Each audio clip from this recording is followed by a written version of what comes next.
দশভুজা মূর্তি পরিগ্রহণ করে শঙ্খ দিলেন ফুৎকার, দেবীর রণ আহ্বান শব্দ অনুসরণ করে সৈসন্যের ধাবমান হলো মহাবলশালী মহিষাসুর। অসুর রাজ লক্ষ্য করলেন মহালক্ষ্মী দেবীর তেজ প্রভায়, ত্রিলোক জ্যোতির্ময় তার মুকুট গগন চুম্বন করছে পদভারে পৃথিবী।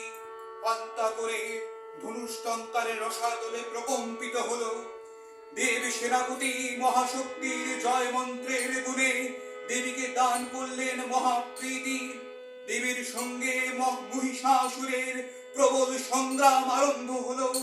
দেবীর অস্ত্র প্রহারে দৈত্য সেনা ছিন্ন ভিন্ন হতে লাগলো। মহিষাসুর ক্ষণে ক্ষণে রূপ পরিবর্তন করে নানা কৌশল বিস্তার করলে মানুষ উল্লাসিত হলো। দেবীর বাহন সিংহরাজ দাবাগ্নির মতো সমস্ত রণক্ষেত্রে শত্রু বিহনের দুর্নিবার হয়ে উঠল। নানা প্রহরণ ধারিণী দেবী দুর্গার মধুপান করতে করতে মহিষাসুর রূপকে সদম্ভে বললেন, গর্জ গর্জ প্রাণ মুড়ো মধু ইয়াবৎ পিবামহতে ময়া ত্বদ্ভিং যতা হে গর্জিষ্যা শম্ভি দেবতাঃ। দেবতাগণ সানন্দে দেখলেন দুর্গা মহিষাসুরকে শূলেবিদ্ধ।